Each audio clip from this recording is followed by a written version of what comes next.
Hey guys, as you can see, I am not in my normal surroundings. A house-sitting job coupled with some work being done at my house has necessitated a temporary change here, so that's just what's going on. So enjoy the show.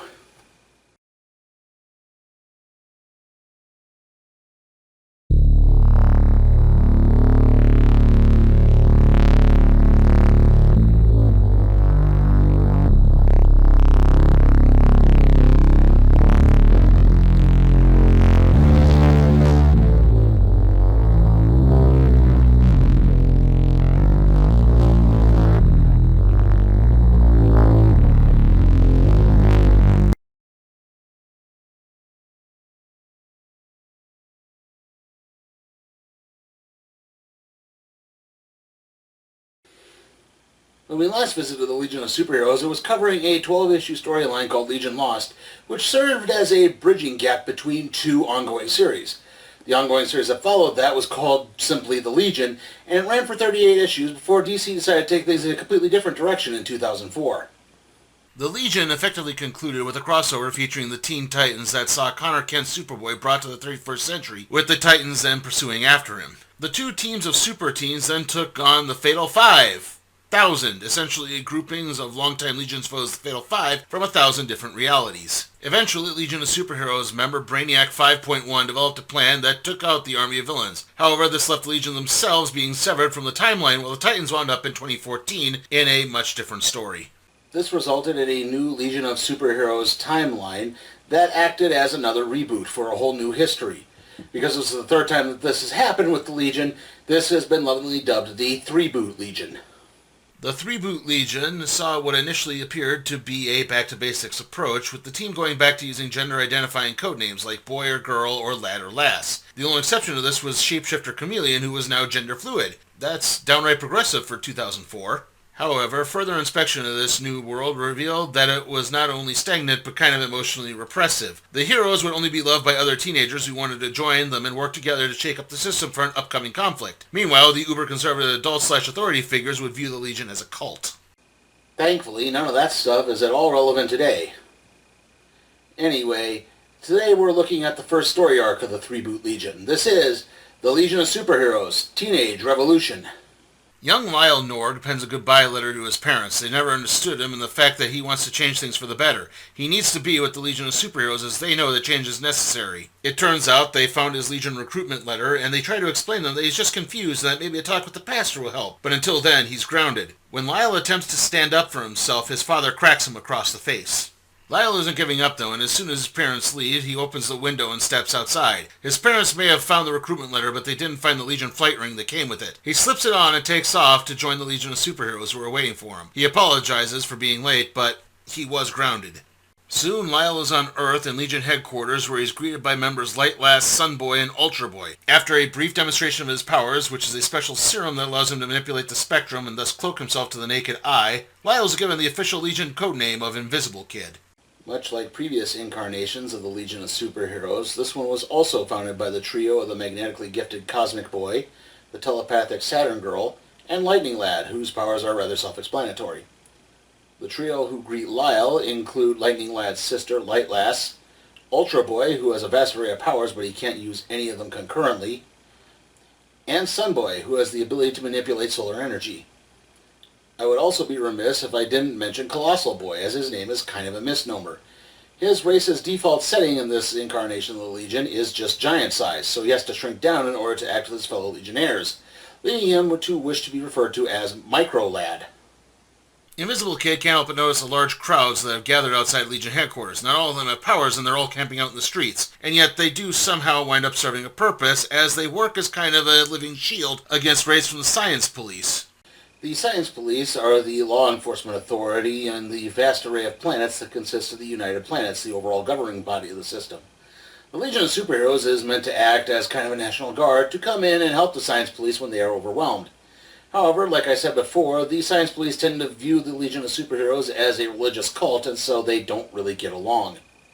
Elsewhere, Cosmic Boy has received a distress call from the planet Naltor. No Naltorian citizen under the age of 18 has slept in 9 days due to an inability to dream. He calls in Naltorian native Dream Girl, who happens to be a member of the Legion of Superheroes, but she's rather oblivious to the peril on her home planet, because her precognitive skills have resulted in her already getting the message. This proves rather aggravating for her travel partner Brainiac 5, who really wish she'd pay more attention. Also joining them on this trip are Shadowless and Karate Kid. First things first, no, Karate Kid has absolutely nothing to do with that Ralph Macchio movie. The character was created almost 20 years before that movie even came out. In fact, the producers of the film had to license the name from DC Comics. As for Brainiac 5, well, he's the fifth descendant of Brainiac, the longtime Superman foe from the planet Kolu. Though this one's a bit more noble in his intentions and acts as a battle strategist / tech guru for the team. Moving on to Dream Girl, she's a princess from the planet Naltar, and all Naltarians have the ability to see in the future, particularly in their dreams, though this has led to an air of aloofness amongst the race.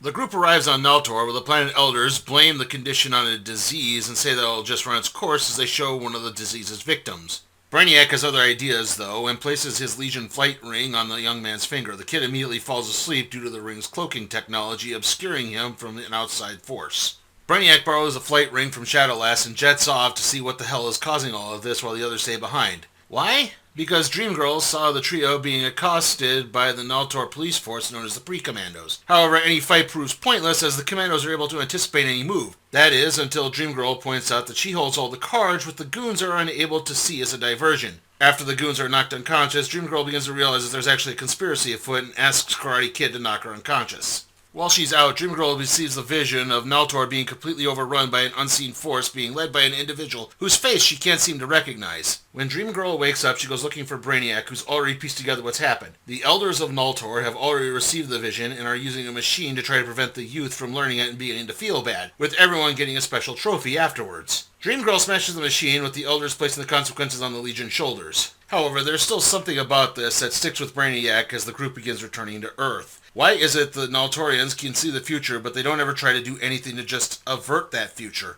Dreamgirl just responds with a laugh and explains to Brainiac that he'll probably understand once the two are eventually married. Oh, I'm sure they're going to be a completely happy couple and get along for all eternity. I mean, it's not like the next story arc happens to be titled Death of a Dream or anything like that. It appears that love is in the air at Legion headquarters as members Element Lad and Triplicate Girl are going on a date. Courtship is an unfamiliar ritual for Element Lad as his people just tend to be very forward with their advances. But the two settle things down and visit the building's garden where Triplicate Girl begins giving a little bit of her history. Luanna Dorgo is the last survivor of the planet Karg, and she managed to use her replication powers to repopulate the planet. This is because whenever she duplicates herself, any information gained by that duplicate can be reabsorbed when she reabsorbs the duplicate. Now, 3 of these duplicates merged together and decided to join the Legion of Superheroes in order to gain more information by traveling throughout the galaxy. Though the date appears to go smoothly, Triplicate Girl still decides to play the field by setting up another date with Sunboy. The two begin bonding on an intellectual level while dealing with interruptions from Chameleon, who just keeps trying to pull off a prank to zero effect. Again, the date is fine, but Triplicate Girl once more tries to look elsewhere. To that end, she moves on to Ultra Boy, and the two go joyriding. Ultra Boy revels in being a superhero and tries to live life to the fullest. He definitely provides a lot of fun, and the two slip away to fool around, with Ultra Boy suggesting spicing things up with some replication. Unfortunately, she can't really do that because it turns out all 3 of these dates have actually been going on at the exact same time. Derp-de-doo!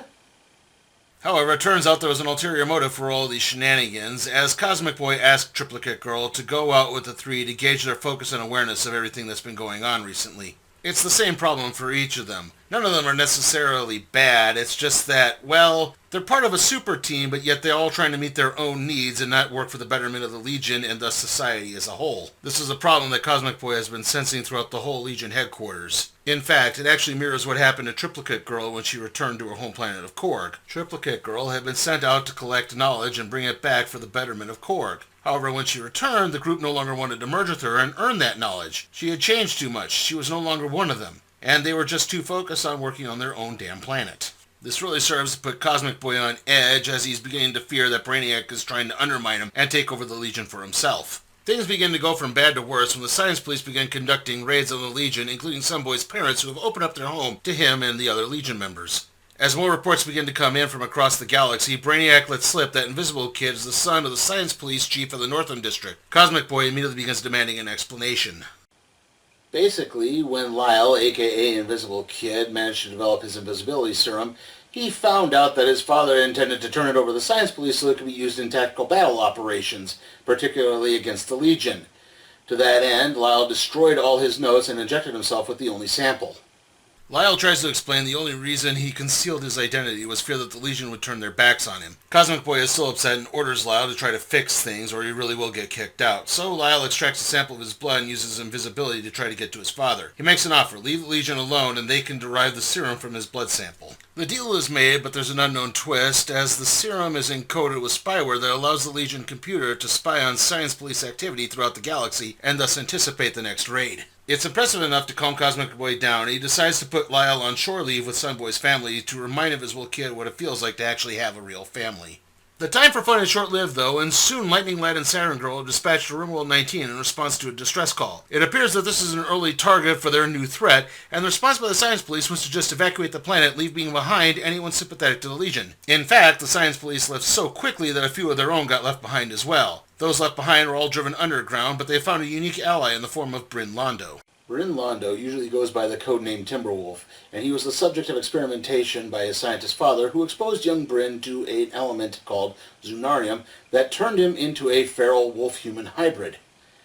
Now, in this new incarnation of the Legion of Superheroes, Bryn has yet to adopt the Timberwolf name, as he's actually left the group to focus on his own vigilante activities. He also has less of his more wolf-like aspects, save for very sharpened teeth and sharpened claws.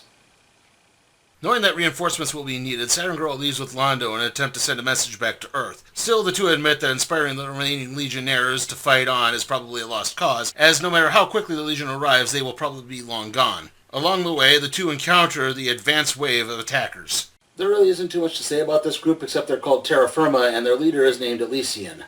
Lightning Lad Pseudo arrives with the others, however it seems that he's the only one ready for a fight as everyone else is just standing around. This confirms what Londo has always believed and why he left the Legion initially. They use teenagers because teenagers are just too naive to actually fight for a cause that they're willing to die for. When Lightning Lad calls this out, Londo points out the other ones are just standing around, and Lightning Lad reluctantly agrees. Except this proves to be a distraction for Terra Firma to let their guard down and allow Lightning Lad to take them out with a blast. Terra Firma elects to retreat through a teleportation portal, with Londo going through, promising to relay as much information back to Earth as he possibly can. With a new, very tenuous grasp as to who their opponents are, Cosmic Boy is joined by Starboy in a very special visit. Once more, the Legion will have to expand their membership, and that will necessitate more funds. To that end, they will have to see Princess Projectra of the planet Orondo. Projectra is part of the royal family of Orondo, so the princess title is actually appropriate, and she does use her vast finances to fund the Legion of Superheroes.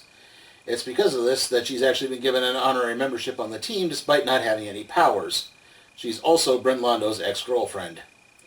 Now, the whole powerless thing is just for this new incarnation of the Legion, as previously Princess Projectra had the ability to project holograms of herself.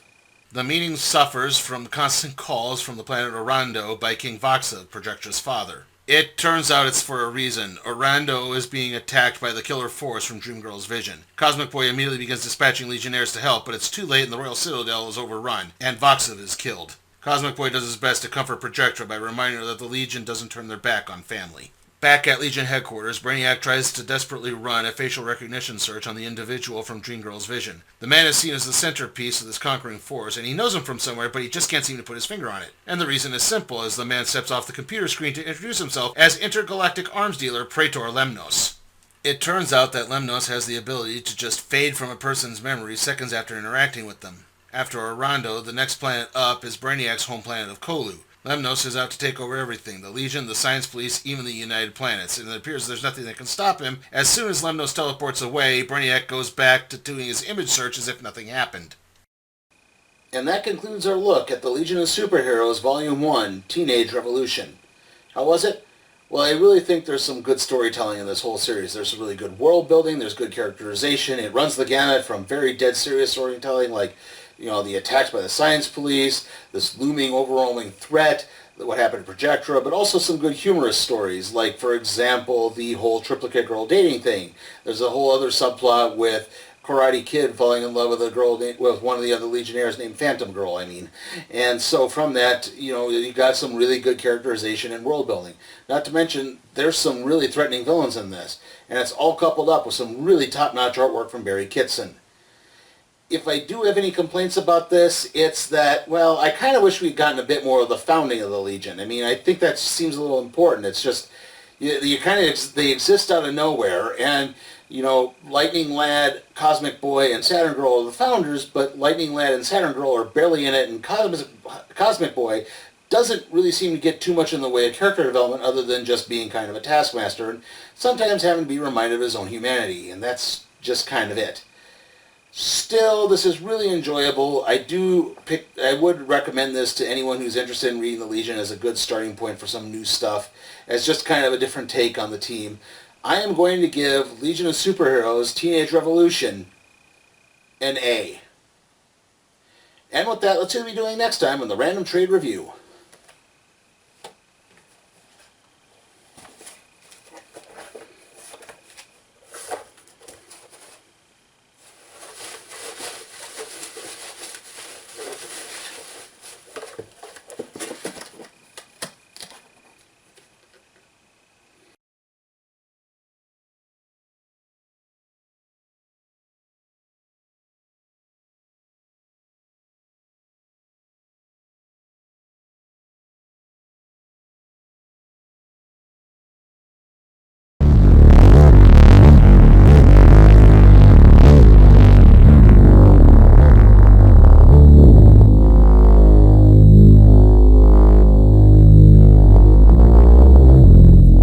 Remember, you can help support my channel at patreon.com/sleepytimeforcatproductions. There, you can request a trade to be put in the randomizer, aka the cardboard box.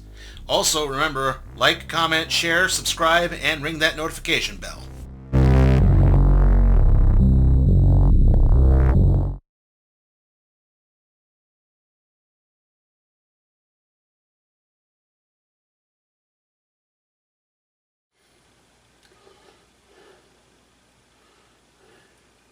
Timeline. Galloway. Hey. Shoot.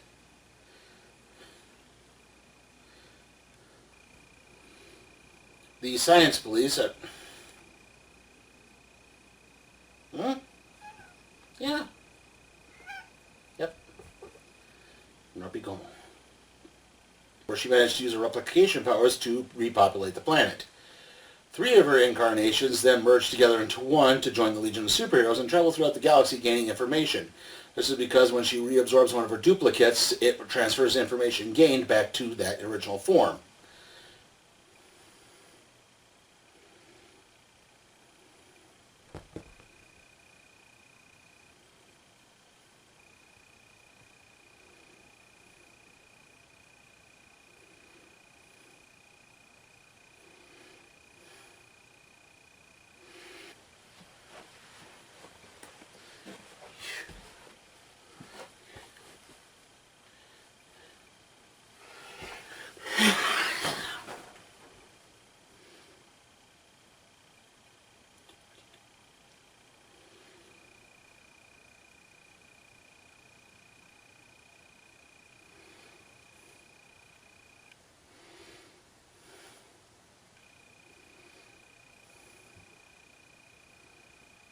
I'm going to turn this show into Linkara yet.